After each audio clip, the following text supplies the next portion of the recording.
Hello and welcome back to Wordsworth Model Railway. My name's Mike. In today's video I will guide you through the construction of the latest kit to be uploaded onto the Wordsworth website. Many people have been asking, when will I do some low relief buildings? Now, we've had the low relief warehouse which I uploaded a while back. I finally got round to actually building and designing the first low relief house kit. It comes on 2 sheets of A4. This is the main building, and the second sheet you require is what I call the covering strips. These are the only 2 sheets you require to build one unit. Now, I think this is the first time I've actually done this in one of my kits. I've actually designed it so that the building can have a choice of 3 different style roofs, and we've got the ridge tile to go along the top. A roof can actually change the total appearance of how the finished building will look. So we've now seen the 2 sheets of printed paper that's required. Let's make a start. First, this can be put to one side. This sheet can be used later. What we do need is this sheet. First, we have to cut down this red line, because this little section needs to go onto something like 1mm card, where everything on this section just needs to be placed onto 300 GSM card. So I won't bore you with the cutting. Let's get this cut. I've now made the first cut, and we've got our 2 sections to start with. What we need to do is bond these to the appropriate cardstock. Now, in the past I've been using jumbo Pritt sticks, and I still swear by these. Good, safe, clean, reliable. But just lately I've come across this product.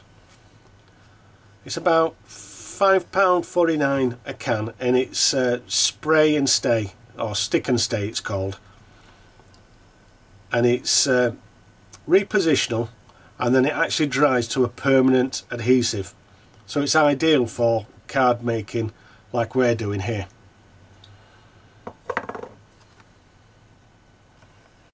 I've now got the printed kit actually glued to the cardstock, and what I like to do is use one of these foam seam rollers and just run it up and down to make sure that the glue gets good adhesion between both surfaces being bonded. And then we'll do the same with this 1mm card piece.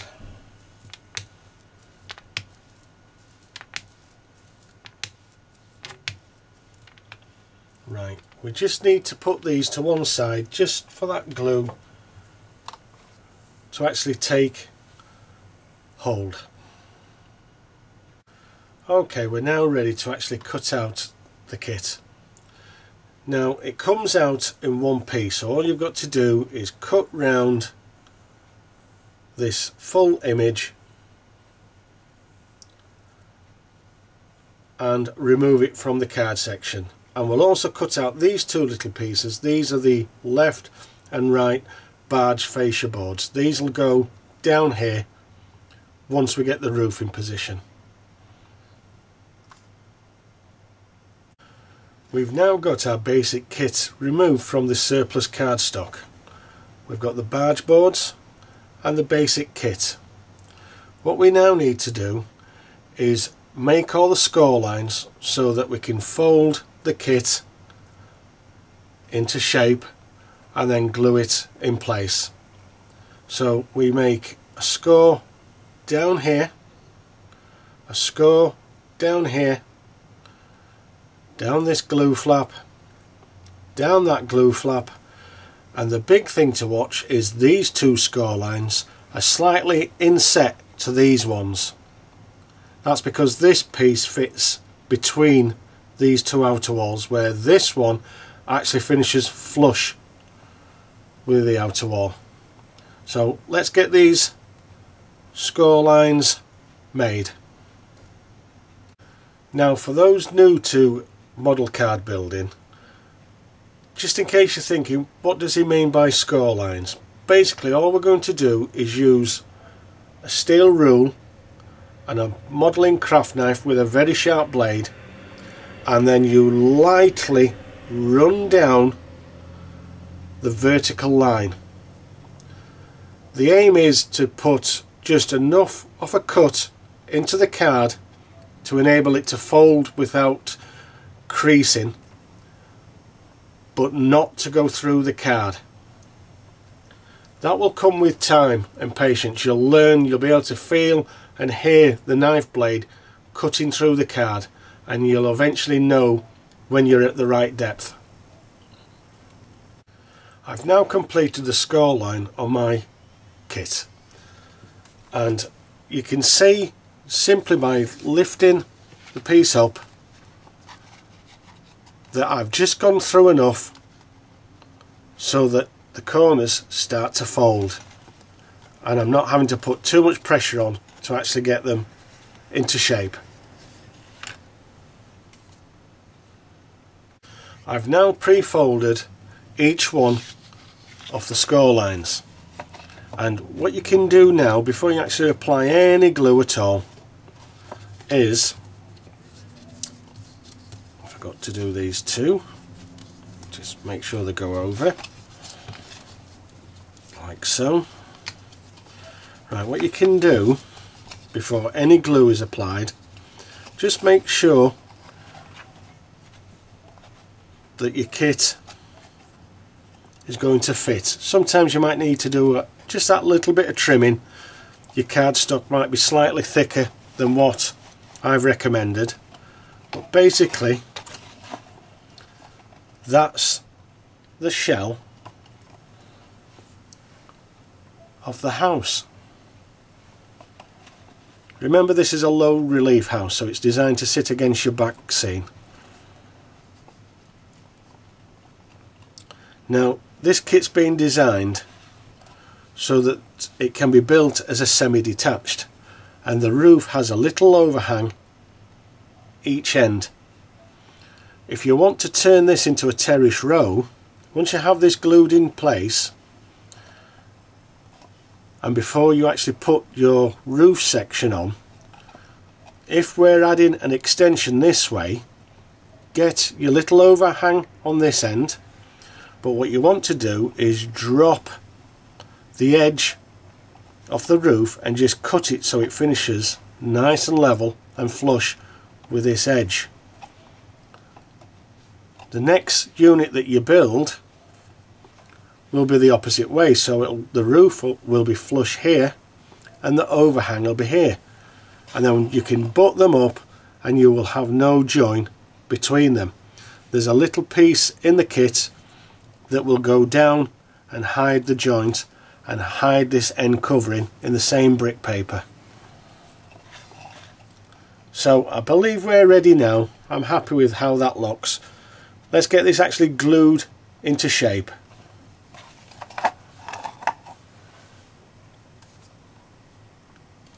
So what glue do you want to use?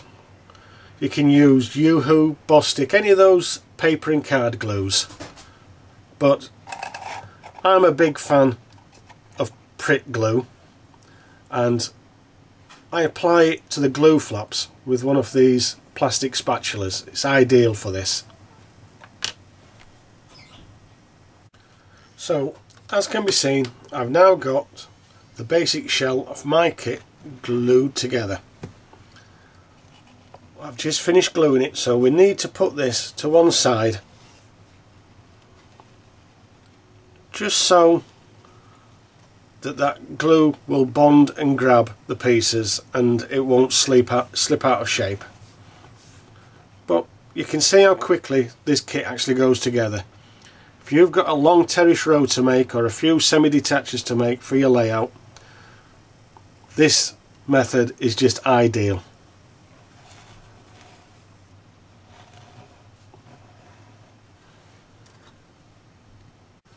The next piece we're going to work on is the actual roof. This is, I prefer 1mm card. You could use something thinner, but I think 1mm card gives the strength and looks just the right thickness for a roof. That's my personal opinion. You don't have to do what I tell you to do. That's the beauty about these kits. You can build them as you see fit. So what we're going to do is cut this section out. I've now got the roof for my building cut out. What we now need is to go back to that covering strip, that second sheet that I showed you right at the beginning, and this is the time where we have to make a decision on which one of the three roofs are we going to cover this in. So here's our covering strips for the roof. Like I said, we've got 3 to choose from. Here's the subformer, and basically it will get covered either with red pan tiles,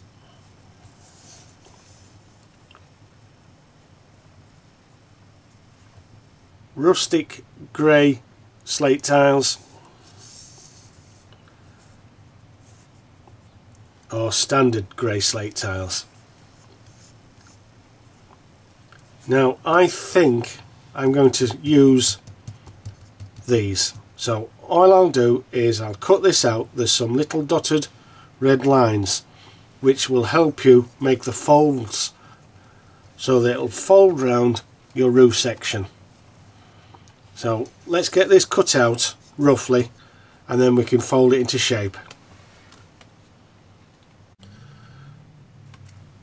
Okay, I have my covering section cut out roughly. You see I haven't taken it right to the printed image just yet. Don't know if you can see on this video, but there is some dotted red lines. Now in the old days when I first started making these kits, I used to actually score down these lightly so it aided the folding, but I found it actually cut through the printed image. So when you did complete the fold, you had this very fine white line wherever you did your scoring. I've made loads of these now and I've got quite good at folding these without scoring. So what I'll do is I'll show you how I actually do these now without the score. Using the fold line, just fold it into shape. Don't complete it just yet, but what you're doing is gradually following that imaginary red line. You can see it here, and then it disappears underneath the print and then it appears again here. Just keep folding it until you actually get that red line right on the crease. Once you get it there, it's a simple case of following it all the way down. And as can be seen, you've got no thin white line whatsoever. So that's how I do my fold lines now. But if you're not confident enough, just a light score and then it'll fold over dead easy. I've now pre-folded my roof covering. What we're going to do now is actually remove the surplus now. Get rid of all this white paper, so all you're left with is the printed tile section. So let me get this cut out now. I've now got the roof section cut out. What I like to do is flip it over. I've already marked these, but fold your glue flaps that will wrap around the card and actually just put a pencil line along each one. Might be a bit silly, but I find it helps when it comes to actually gluing the section in. because you know exactly where to place the card and start your fold. So what we need to do now is cover this in glue. I'm going to use a jumbo Pritt stick for this. Get it covered in glue, drop the sub base into place, and then fold each one of these over, encasing the subsection in the nice roof tile. I've now covered my roof section with my preferred roof tile, and we're now ready to attach it to the main building. You can start to see how this is going to actually end up now. So let me apply some PVA to here and we'll glue it in place. I've now got the roof glued to my main building. What we need to do now is add these barge boards. These just simply glue on to the side just to complete the look of the building, like so.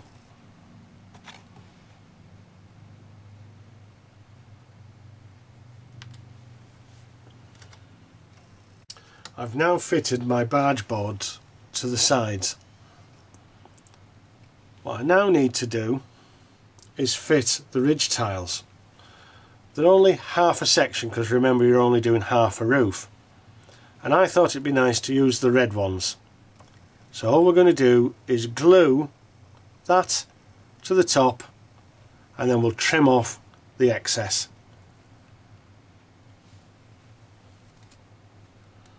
Now got my ridge tiles in place, and as can be seen I glue mine in place, and then once the glue's dry a very sharp craft knife down the edges means you've got a very nice snug fit. But if you're not bothered about doing it that way, you can measure it, cut it to the exact length and then glue it in place. Now here we are, we've got the ridge tiles clipped. We're nearly complete. All we need to do now is add the two chimney pots and it's ready for your layout. So let's get those cut out from that second sheet that we had right at the beginning.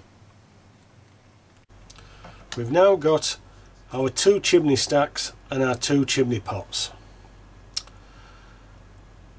Normally I would recommend that we actually glue these two stacks to some 300 GSM card.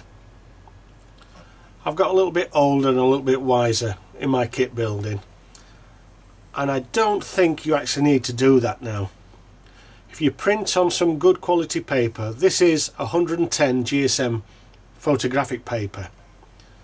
For something as small as this paper will be strong enough without the backing onto the 300 GSM card. So I'll show you how I'm going to build this now, ignoring the 300, and we'll build it just out of paper. So these are the components we need to form our first chimney stack. This is the inner glue flap. We've got the section cut out, and these are the top glue flaps for this particular piece. And then this piece sits inside and glues this section to this section, forming it into the actual chimney stack. So let me fold this into shape so you can get an idea of what it looks like. I've got the item folded now. There's no glue to it just yet, it's just so that you can see how it looks. And that's the piece that will glue that piece to this section here, forming a bit of a cube, and then the chimney top sits on there, and then we'll make the chimney pot to actually sit on here, and then the full piece can be put on the roof.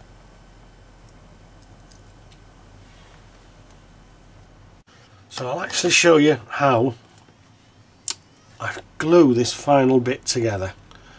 Now this is why I always say I'll never end up doing N-gauge or anything smaller than 00, because fingers are just too big and I'd end up swearing and cursing. But basically you get that to that stage, and then using some tweezers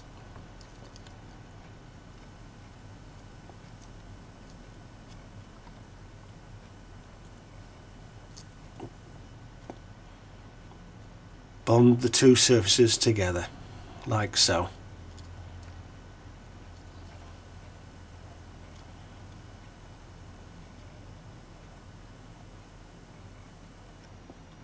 Remember, this is only paper, so not too much pressure. Right, just put that to one side just to let the glue bond, and then we can move on. Here we have the chimney stack now in position. I've glued this one virtually on the ridge line, but it's up to you. You can bring it down the roof line, have it towards the end. The choice is yours, but this is my personal preference. What we'll do now is we'll get the other one, glue it in here, make the two chimney pots, and the full kit is finished, ready for you to use on your layout. We've now got our second chimney stack on place. The building is really coming alive now. All we have to do now, two little chimney pots, and we're there. So let me get the chimney pots onto the kit and you can see the final model. Here we have it, your finished low relief semi-detached house. And if you use that little modification I told you right at the beginning, by making sure your roof ends flush, you can turn this into a terrace row of houses. Well, that brings this video to an end. I hope I inspired you with this build, and please feel free to pop onto the Wordsworth website and download the kit. Thank you for watching. I'll speak to you again shortly.